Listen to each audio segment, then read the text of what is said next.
Hello and welcome to Painting 2 and Painting 3's 101 Contemporary Painters Survey presentation. This presentation corresponds to a sheet that you'll find in your canvas titled 101 Contemporary Painters You Should Know. Each artist listed on that is an important figure in contemporary painting and someone that you can use to research your own interests. So as I come across just these very brief slides of each individual artist, if you see someone that you particularly like, take note of it and go do some extra research on your own.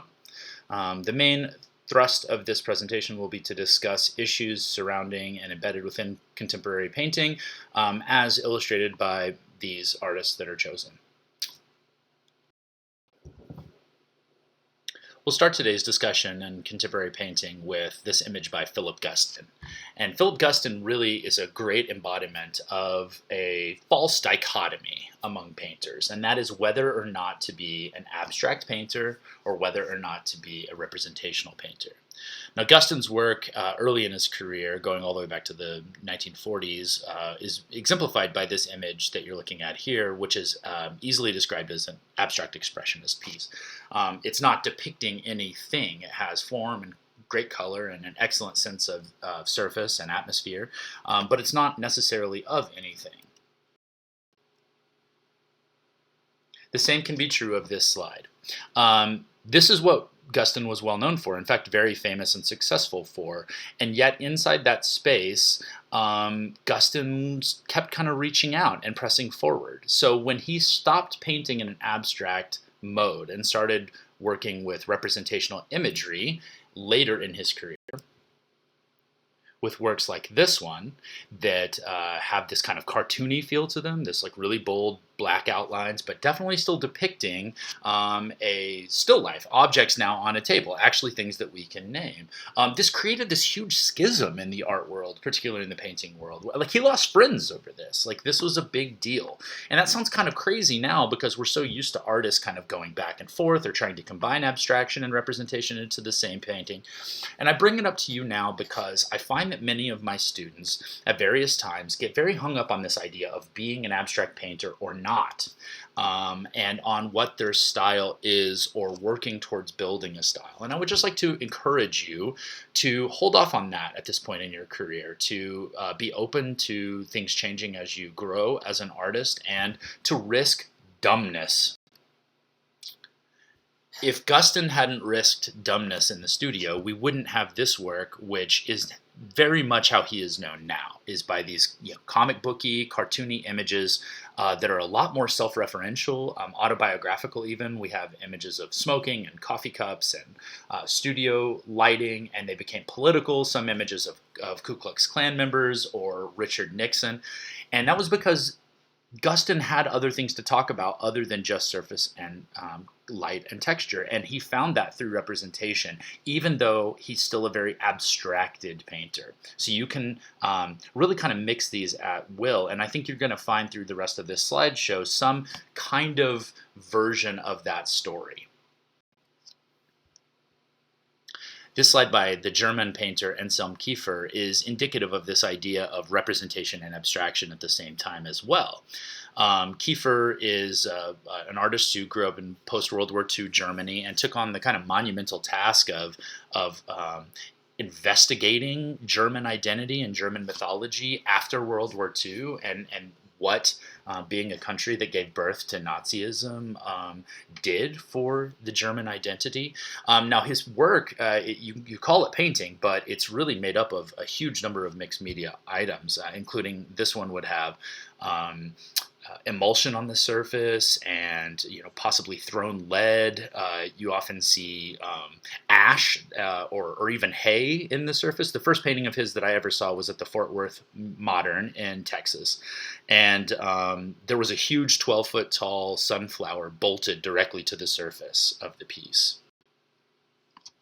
Here's another one by Kiefer. This time I'll because it's an installation shot, you can see the scale of these paintings. They're massive. They're very monumental, almost architectural in size. You might be thinking 12 feet tall, 20 feet wide, that sort of thing.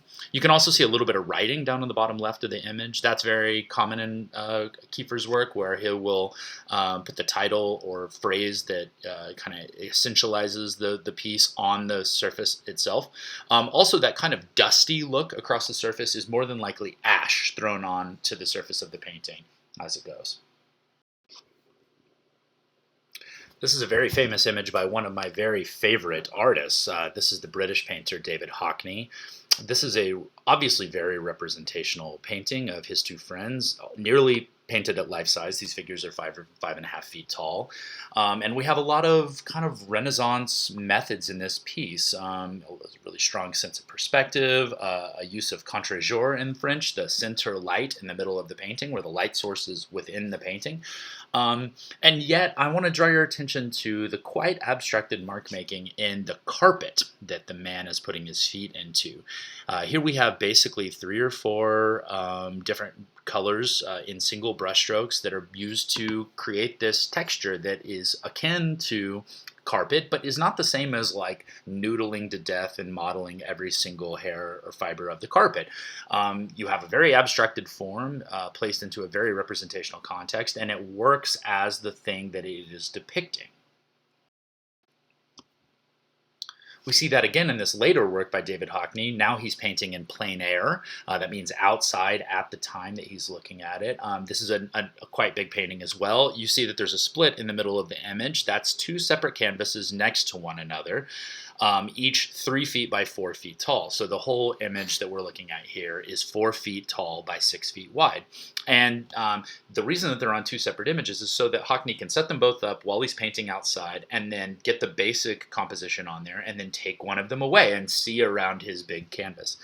Now, with the idea of what we were talking about with the carpet in the previous image, look at how he has depicted leaves and petals and grass in this one. We have very basically abstract mark making going into the building of this image from the start.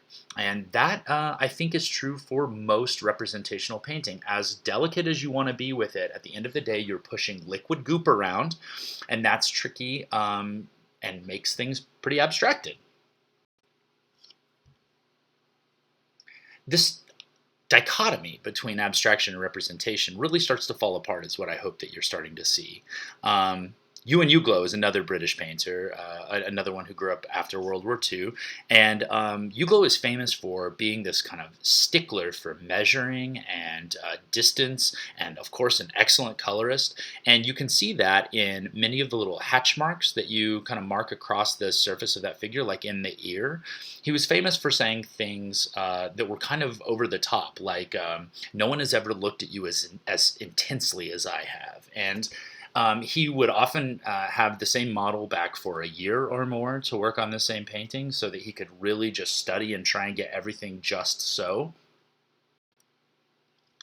You can really see that in this image. How this painting was made is that at each mark, each horizontal mark across the vertical length of that figure, which you can see is kind of stretched out. Well, one of the reasons for that stretching is each mark represents the artist's eye line at the point of painting that figure. So the perspective is actually pieced together one moment at a time. Notice that we're looking directly on at her feet and directly on at the top of her head. And obviously that means that our perspective is rising up with the marks on the figure. A very abstract idea and a very representational image.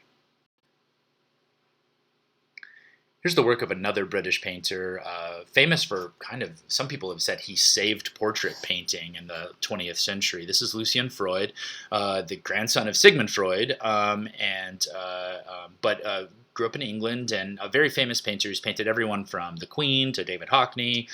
This is a self-portrait, and one of the reasons I really like to show Freud to students is because There's nothing really magical about a Freud painting. It's very well done, don't get me wrong, it's a masterfully constructed painting, but those colors, that palette is basic painting one sort of stuff. Yellow ochre, burnt sienna, perhaps a little burnt umber, titanium white, a little bit of blue, and you've got some very simple tones that you could build a very limited palette to construct this really kind of intense gaze of the artist.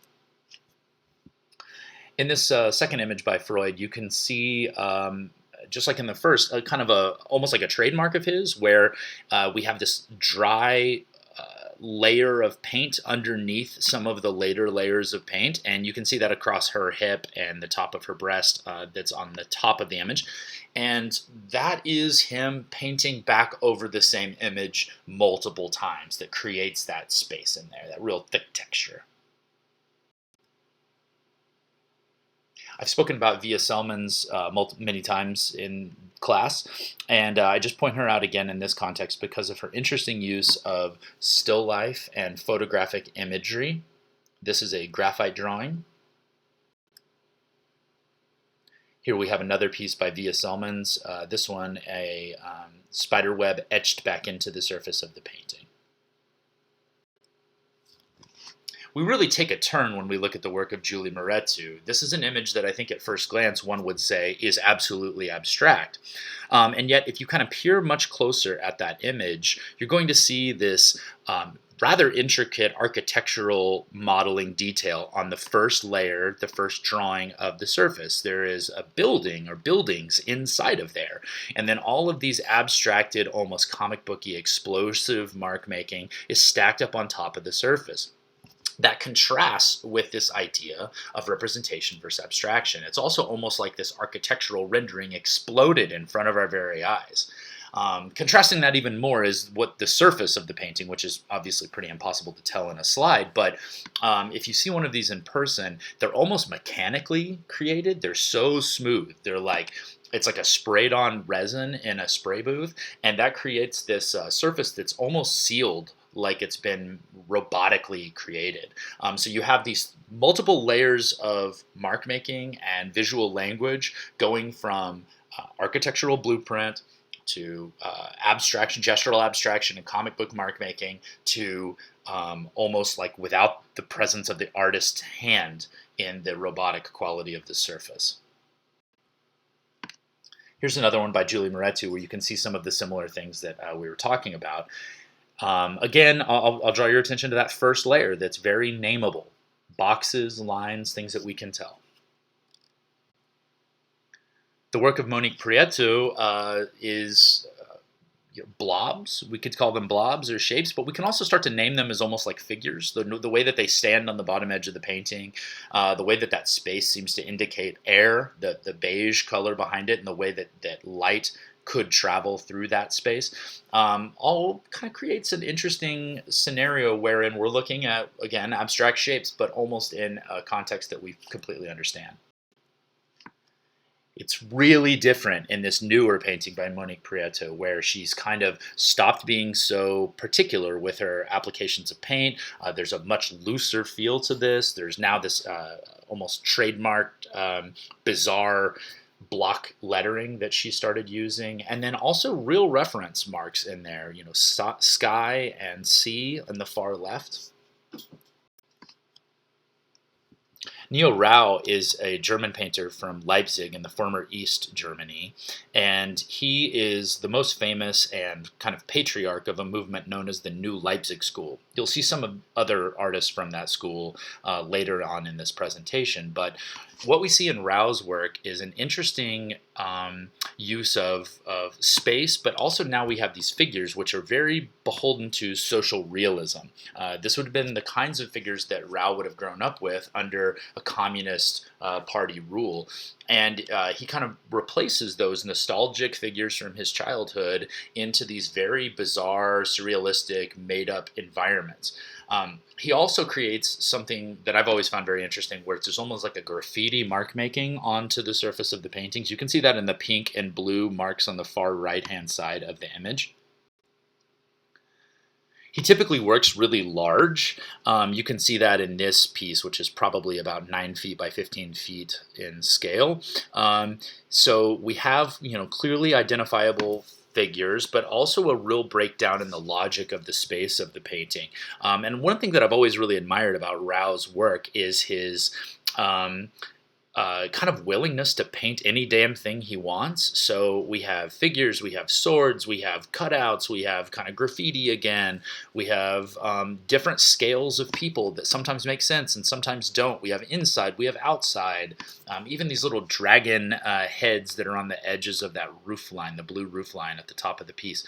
Rao has created a style, if you will, a mark-making system that allows him to pursue flights of fancy with just an immense amount of seriousness, and I've always admired that a great deal.